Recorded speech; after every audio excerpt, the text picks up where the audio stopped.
how is it going, YouTube? Scott the Master Nerderer here, bringing you the next in the Battlefield 3 callouts, and this time we are doing Caspian Border. Long awaited, right? I mean, this was in the beta, so many of you have a lot of experience on this map. Anyway, as I always say, I just want to remind you, if you're not happy with the callouts and you want to get involved, check me out on Twitter or Facebook. The links will be in the description, and that's where I'll post the link to these images before I make the YouTube video for you guys to review, edit, tell me what could be better, we'll fix it, and then I'll upload it to YouTube, giving you some credit. Now, without further ado, let's get into this and get through the callouts. Caspian Border is a large map, but luckily there's not very many buildings. But when you're dealing with such a large map, you really want to pay attention to just main structures, and then you can sort of infer what people are saying and use callouts from the main structure. So I'm not going to point out every single thing labeled on the callout video, but you're welcome to pause and look over it. I'm just going to try to highlight the big important things and how to use them. So here in Zone 1, checkpoint, mainly only rush, though there is a flag for Conquest here. You want to look at the attacker's deployment on top, and you can see they can come down through three ways. They can come on the main street, they can come sort of near the river, or they can go on the dirt trail. You can say things like down the dirt trail rock, near attacker side, or if you see in the bottom right, there by the antenna on dirt trail.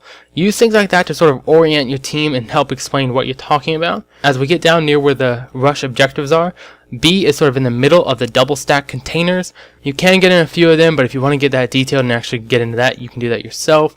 You also see number 8, the garage. That's where Alpha Crate is, and we have a few other structures there, but that's the gist of this area. So let's move into Zone 2. As you can see, this area is a lot more populated than the last one. I mean, there's a lot going on here.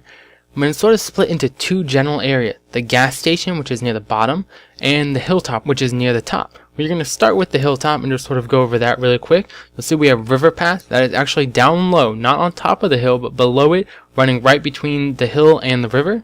We still have Main Street, we still have the dirt trail.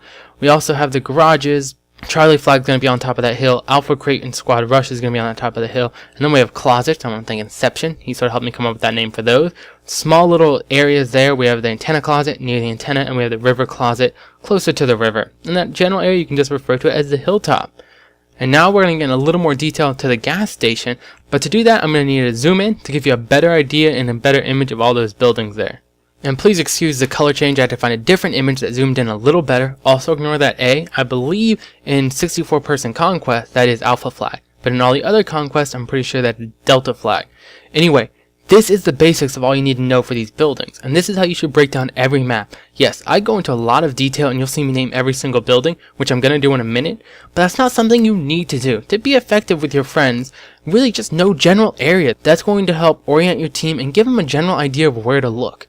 So here's the basics, okay? You can see we still have Main Street and we still have Dirt Trail and we still have the river on the left. Use those to help orient yourself. We're going to start up top in the green. That's either gas pumps or fire, whichever one you want to call. You can just say they're in the gas pumps area or they're in the fire area. Okay, as we continue clockwise to the red, tank area. Some tanks spawn there in a few different game modes, but you can come up with any name for that area you want if you do not like tank. As we go down to the bottom, we have the yellow area, which is bus area. That's just because there's a bus there. And the last one in blue is river, the river area. To use these effectively, this is really all you need to know for this area. Though it is a very popular area, it's used for squad deathmatch, team deathmatch, squad rush, it's in Conquest, and it's in Rush. So it is very active, but you just generally need to give your team an idea of where things are happening. To make this even further without learning names for all the buildings, you could say they're in tank area by the dirt trail, or they're in river area near Main Street. You can use things like that to just sort of help orient where they're at. But if you want to get a little more detail and name all the buildings, we can flip into this view and give you that. Yikes, that is a lot of tags, is it not? Anyway, like I said, you don't need to learn all of these, but as you can see reading over these, we try to stick to those four main squares. Like look over the tank section, you'll see every single building is named off with tank in the front.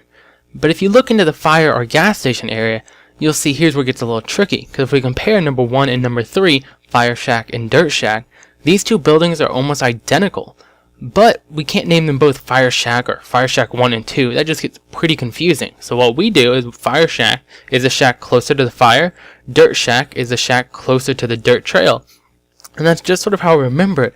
We don't really use every single one of these callouts in every game, but we do always use gas station, tank section. We always are using Main Street, river, dirt trail, just to help orient ourselves that way.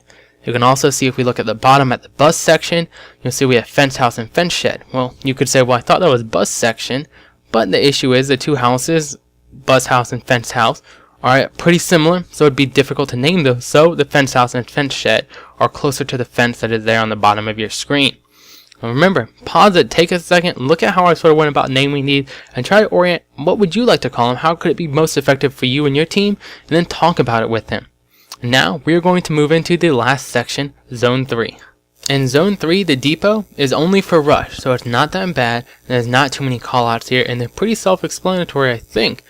Looking at it, there's a few things I do want to point out for you though. If we look at number 4 and number 9, B factory and alpha factory, I want you to remember whenever I put this, it's just to save space. In game, it is much better to say Bravo factory and Alpha factory, or say Charlie, or say Delta. Don't just say the letter, because I promise you, when you say B, someone is going to hear D, or they're going to hear other things. So it's just get in the habit of saying the whole word out, and it's going to make it easier for yourself and your team. Also, if we look at number 3, ST garage, that's just street garage. I've sort of used that abbreviation. I think most people know it, but street garage because it's closer to the street. Tin garage because it's closer to number 1, the overhead tin. And I think the rest of it really isn't too hard to follow. Number 5, containers, all those containers. There's 2 office buildings. We have one closer to tin and we have one closer to the containers. That's 7 and 6. And that is the basis of the callouts for Caspian Border. Hopefully these help you, but the main thing, even if you don't like these specifically, is hopefully you can get an idea of how we continue to go about making callouts, and you're going to be able to make your own that you're going to remember perfectly, your friends are going to remember perfectly. You can make them humorous, you can make them jokes about things that happen there, anything that will help you and your friends remember it, and get better teamwork going on in game. Now I know I talked pretty quickly during this video, but I'm sure many of you didn't want me to just sit down and read everything that's on the screen, and I'm sure many of you can actually read quite well yourselves, hopefully. Anyway, before you leave, let me just share 2 videos with you, and these are both part 1s.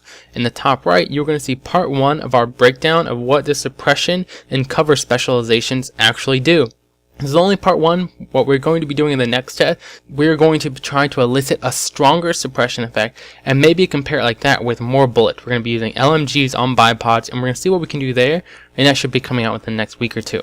Also in the bottom left, you're going to see part 1 of my roles to the engineer kit. I sort of make these videos where I tell you how me and my friends sort of form a squad and what roles we assign to each kit. And given these are when they're the tough matches. When a match is easy and we're just goofing off, we don't want to go too hard, we don't really follow any specific roles. We just sort of run around and do whatever, having fun. And that's what I hope most of you do, is you're here to have fun and just, gaming for the fun of it. But when there are those tough matches, those people who are just really pissing you off and you want to beat them, knowing what you and your squad are going to do, knowing how to buckle down and form a functional, effective squad really pays out well, and you can come on top a lot. And that's what she said for the channel. Thanks for watching, everyone. Have a great day and happy gaming.